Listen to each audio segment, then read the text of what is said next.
My friends, நம்ம எல்லாமே நல்லா நடிக்க தெரியும் எல்லாருக்குமே இல்லையா? நல்ல மாதிரி நடிக்கிறது, உள்ள நல்ல கெட்ட பொறாம பொச்சரிப்பு எல்லாம் வச்சுக்கின்னு நல்ல மாதிரி நடிக்குது. அதான் ஆண்டவர் சொல்ற மாயக்காரரே அந்த காலத்தில் இருக்கிற பரிசேயர் அவர்களுக்கு சொன்னார் ஆண்டவர். மாயமாக பெரிய நல்ல ட்ரெஸ்ஸை போட்டுட்டு வெள்ளை துணிகளை போட்டுக்கிட்டு மற்றவங்க காணும்படியாக அவங்களுக்கு நிறைய நேரம் ஜெபம் பண்ணிட்டு அந்த மாதிரி ஆண்டோடைய காலத்தில் ரொம்ப இன்வால்வ் இருக்கிற மாதிரி அப்படியெல்லாம் பண்ணிட்டு வேஷம் போட்டு திரும்புறீங்களே அப்படின்னு ஆண்டவர் கேட்குறார். இன்னைக்கு நம்மளை பார்த்து ஆண்டவர் அதுதான் கேட்குறார். ஆண்டவர் இருந்து அதை தான் கேட்டிருப்பார். நம்ம கூட ஆண்டோட பிள்ளை மாதிரி சர்ச்சுக்கு போகிறதுன்னு வர்றதுன்னு சர்ச் ஆக்டிவிட்டியில் கலந்துக்கிறது, ஆனால் பச்சரிப்பு பொழாமல் எல்லா அசுத்தமான காரியங்களும் இன்னும் உள்ளே வச்சுட்டு மற்றவங்களை மன்னிக்கிறது இல்லை, பொய் சொல்கிறது, ஏமாத்துறது, இதெல்லாம் நம்ம வச்சுட்ருக்கோம். ஏன் அப்படி இருக்குது நமக்குள்ள? இயேசு இருக்கிறாரா? இயேசு இருந்தால் அந்த பாவெல்லாம் நம்மக்கிட்ட இருக்குமா? வெள்ளை அடிக்கப்பட்ட கலர் என்றார் ஆண்டவர். கலரை போய் வருஷமாக நம்ம கழுவி சுத்தம் பண்ணிட்டு பெயிண்ட் அடிச்சுட்டு வரோம். ஆனால் அந்த கலரையை நம்ம க்ளீன் பண்ண மறந்துடுறோம். அது வருஷத்துக்கு ஒரு முறை பெயிண்ட் அடிக்கணும், ஆனால் இது டெய்லி பெயிண்ட் அடிக்கணும். நம்ம டெய்லி சுத்தம் பண்ணணும், இல்லாட்டி துர்நாற்றம் வாசனை வீசும். மற்றவங்களை இம்ப்ரெஸ் பண்ணுறதுக்கு தான் நம்ம உலகத்தில் வாழ்கிறோம். அவன் என்ன நினைப்பான், என்ன இவன் என்ன நினைப்பான் அப்படின்னு. ஃப்ரெண்ட்ஸ், ஆண்டவர் ஒளியாக இருக்கிறார். அவர் ஒளி நமக்குள்ளே வரும்போது இந்த இருள்ஸ், நம்மெல்லாம் செத்த மனுஷர் வாக் பண்ணுற மாதிரி தான் வாக் பண்ணிகிட்ருக்கோம் இன்னைக்கு. ஏன் இருளில் இருக்கிறோம்? பிசாசான கண்களை குருடாக்கி போட்டிருக்கான். வேதம் என்ன சொல்லுது தெரியுங்களா?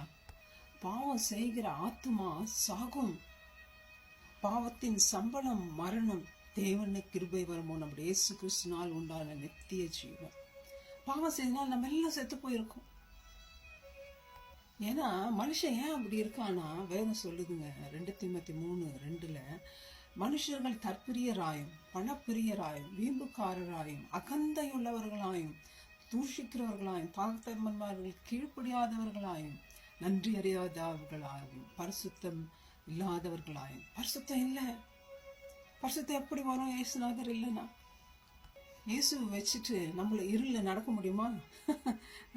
லைட்டு வச்சுக்கின்னு இருட்டாக இருக்க முடியுமா? முடியாதே. பயத்து அதை தான் வேதம் சொல்லுது. என்ன சொல்லுது? யோவான் 12:46, என்னிடத்தில் விசுவாசமாக இருக்கிறவன் எவனும் இருளில் இராதபடிக்கு நான் உலகத்தில் ஒளியாக வந்தேன். அவர் வச்சு நம்ம இருட்டில் போக முடியாது, பாவமான காரியங்களை செய்ய முடியாது, கண்ணு உணர்த்துக்கு மேலே இச்சையா பார்க்க முடியாது. ஏன்னா இயேசு கிறிஸ்து ஒளியாயிருக்கிறார். அவர்கள் கொஞ்சம் மேலும் இருள் இல்லை. இது நாங்கள் உங்களுக்கு கேட்டு உங்களுக்கு அறிவிக்கிற விசேஷமாயிருக்கிறது. 1 John 1:5 பார்க்குறோம்.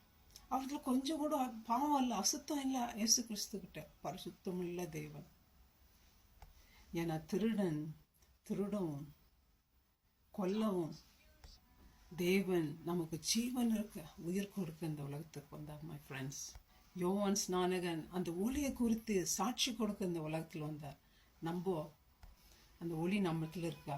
அந்த ஒளி குறித்து நம்ம சாட்சி கொடுக்குறோமா மற்றவங்களுக்கு? நம்ம எப்படி இருக்கிறோம் மை ஃப்ரெண்ட்? இல்லை அவங்களோடு சேர்ந்து நம்மளும் இருட்டில் இருக்கிறோமா? நம்ம இருட்டில் இருந்தால் இன்றைக்கே வெளியே வந்துடும். அந்த ஒளியை பற்றி மற்றவர்களுக்கு பகிர்ந்து கொள்வோம். மற்றவர்களுக்கு நம்ம சாட்சியாக இந்த உலகத்தில் வாழணும். பாவம் செய்யாதபடிக்கு பரிசுத்தமாக ஜீவிப்போம்.